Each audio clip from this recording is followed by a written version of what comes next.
本ラジオ。おはようございます。こんにちは、こんばんは。日本ラジオへようこそ。今日は6月10日木曜日です。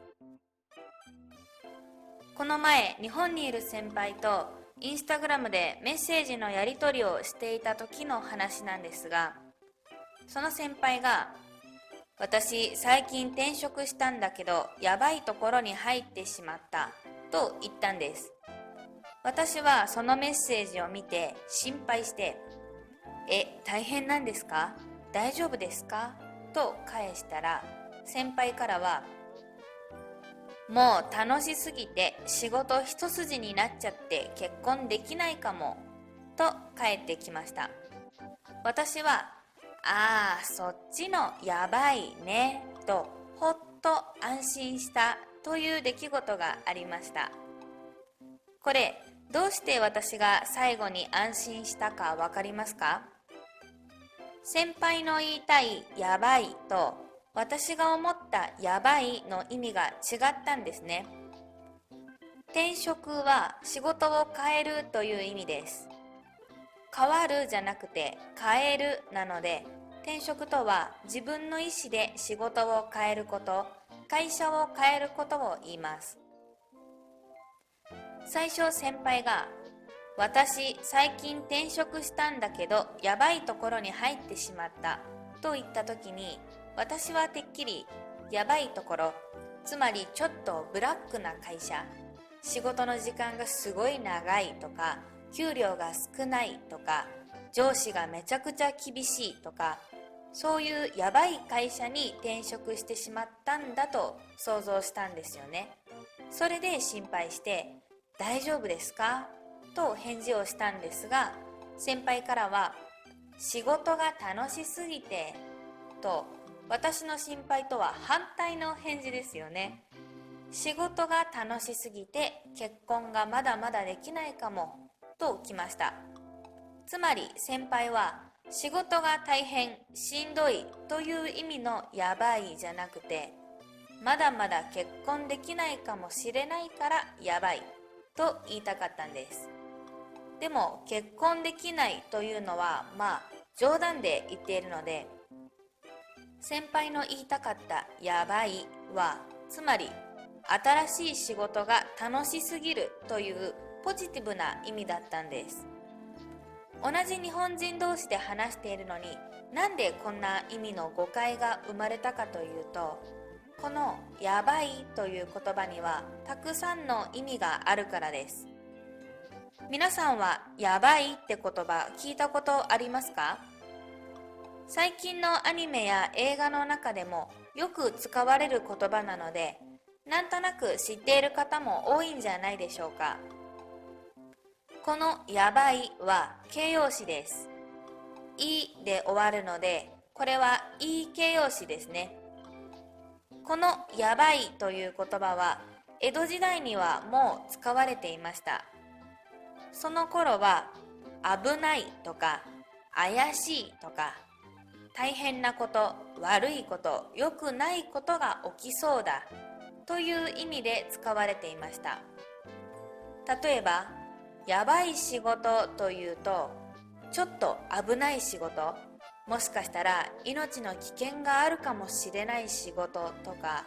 警察に捕まるかもしれない仕事とか、そういう意味ですね。他に例えば、やばい、台風が来そうだな、やばい、財布をなくした、こんな風に使うのが元々の意味でした。それが1980年代頃から若者の間でかっこ悪いという意味で使われるようになりました。かっこ悪いというのはかっこいいの反対ですよね。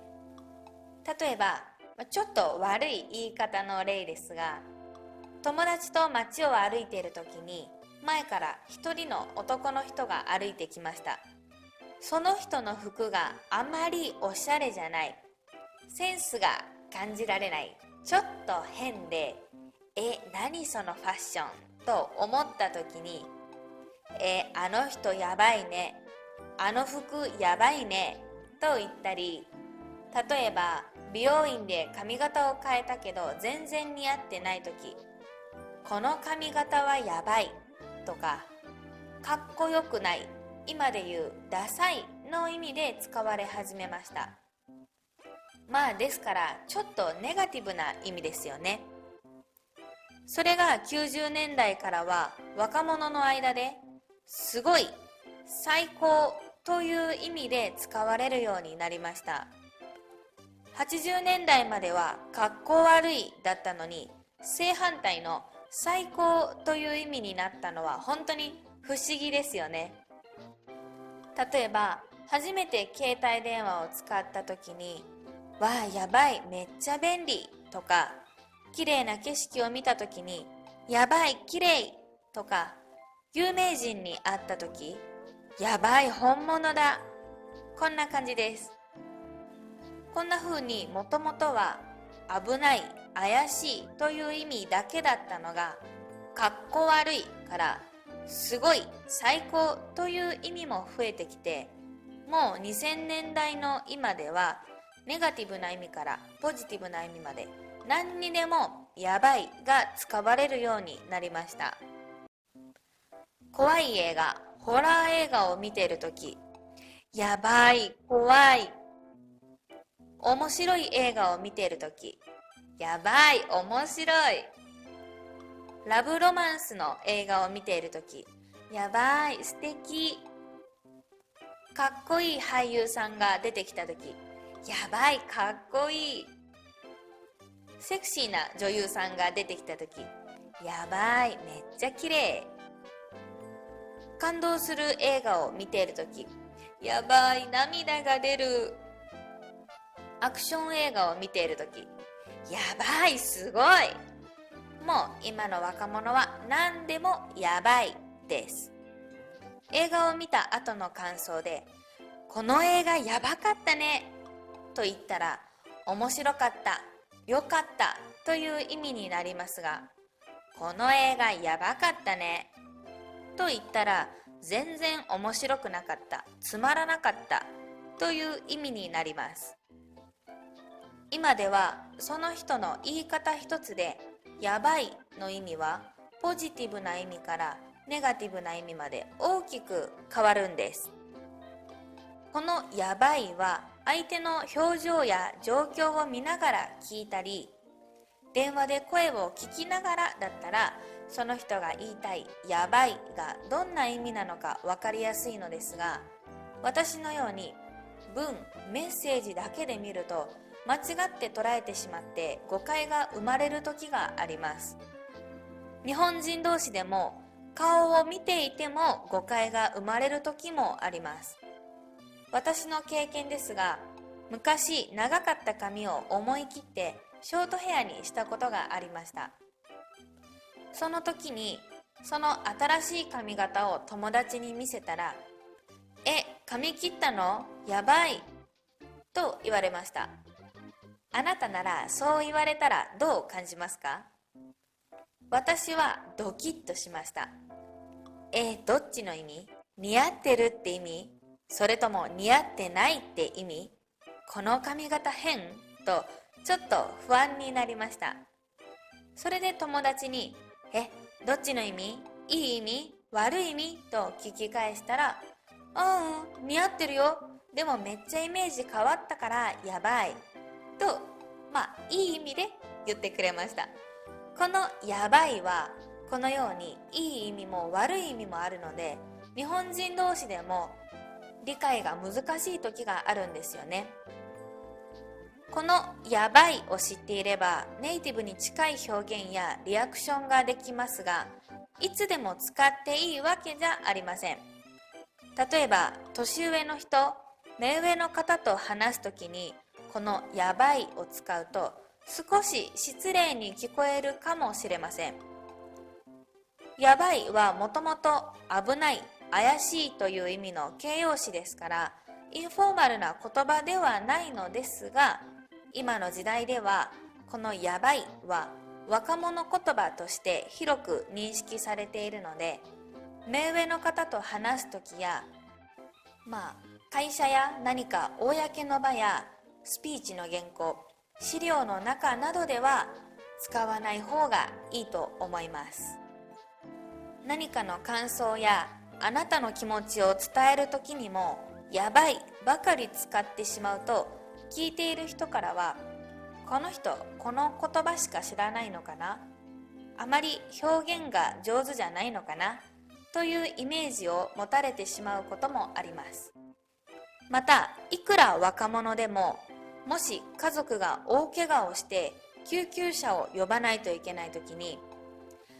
もしもし、ちょっと家族がやばいんです、来てくださいとは言いません。これだけでは聞いている人は、何か良くない状況だとは分かっても、何がやばいのか何も分かりませんからね。こういう時はやばいは使わずに、危ないんですとか、大変なんですとか、怪我をしたんですとか、倒れたんですとか、他の表現を使うのが一般的です。なので、今もしあなたが日本語を勉強中でやばいという言葉を使いこなしたいなら、ネットフリックスで配信されている日本のテラスハウスという番組を見ることをおすすめします。これは今人気のリアリティ番組というやつで、一つ屋根の下、同じ家で何人かの男の人と女の人がシェアハウスをする様子を記録した番組です。台本とかルールは何もなくて、本当にリアルな人間ドラマ、人の生活を見ることができます。だいたい10代から30代の年齢の人が中心で出ているので、